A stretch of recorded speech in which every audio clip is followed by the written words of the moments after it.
Hey everyone, so today we'll be covering 5 steps to outbound lead generation that will help you build an outbound engine that books qualified sales meetings with decision makers so you can take your product to market and close more deals. So without further ado, let's jump in. The first 2 steps are very important. These are steps that most founders end up just skipping or brushing over. And that's a big mistake because these first 2 steps have to do with your targeting. And if you don't know who you are reaching out to and what problems you're solving for them, you will not be able to sell your product. You will not be getting meetings. It doesn't matter how amazing your messaging or your product is and how crisp you have it down.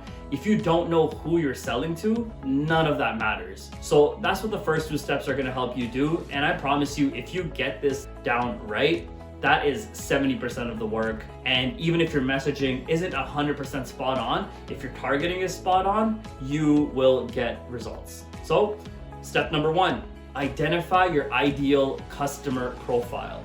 So what does that mean? ICP, we hear that term very often. It's the companies that you're going after. What size are they? Are they 1,000 plus employees? Are they 50 to 200? Maybe you can serve all of them, but where do you want to start? Where do you want to prioritize? What's the minimum revenue range? Should they be $10 to $50 million in revenue, $50 to $250 million in revenue? Again, maybe you could serve enterprises of all sizes and revenues, but where do you want to start? Where is that sweet spot? Maybe you can pick a couple of them. Are there any leading or lagging indicators? If they're currently hiring for a specific role, does that indicate that they're more qualified to purchase your product? Are they using some kind of technology already that indicates that they're more qualified to use your product? And what industry are they a part of, right? So look at those kind of metrics, those kind of filters and attributes to figure out exactly who your ideal customer profile is. And that's the first step towards your targeting. Step number 2. Identify your buyer personas. We identified what companies we want to go after. Now it's time for us to figure out who are the people within these companies that are likely to be decision makers and are experiencing the problem that your product is solving for. So how do we go about that? This is where you need to really sit down and think, who is experiencing the pain that I am solving for? Is it the COO or is it someone at the manager level? But maybe someone at the manager level doesn't hold the decision-making authority, so maybe it's someone at the director level, a director of operations, a director of IT. This could be a director or a VP of HR, VP of people. What are the titles within these organizations that you are solving a problem for? Identify 2 to 3. You could have 15 different people, but identify your top 2 or 3. And then research. You need to learn everything about these people. You need to know what keeps them up at night. What are their biggest pain points? What are their biggest challenges today in the market? What's going on in their market that's influencing their job? What are the biggest impacts of that not solving this problem will have on their business? And then what are the biggest gains that you'll actually help them achieve?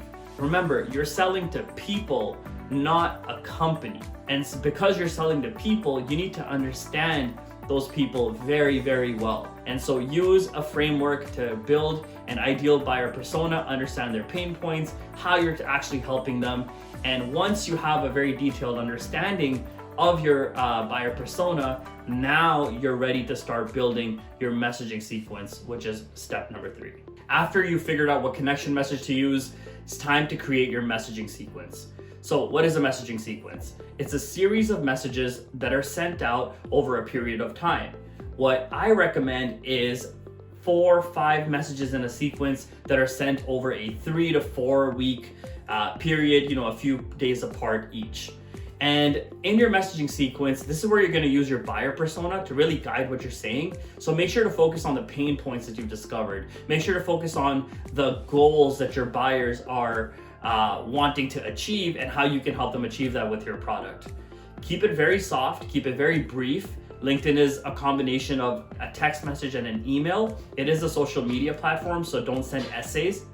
Nobody reads them. I know none of you read them. I don't read them when I receive them. So just don't send essays. 1 or 2 sentences. very concise, crisp value prop and how you can help them. And then after that, it's just a series of follow-ups. Maybe you do a soft follow-up, then provide them a little bit more context, another soft follow-up, then a breakup message, so on and so forth. But the important thing to remember is focus on them, not you, not your product, not your features, and just keep it soft and conversational throughout.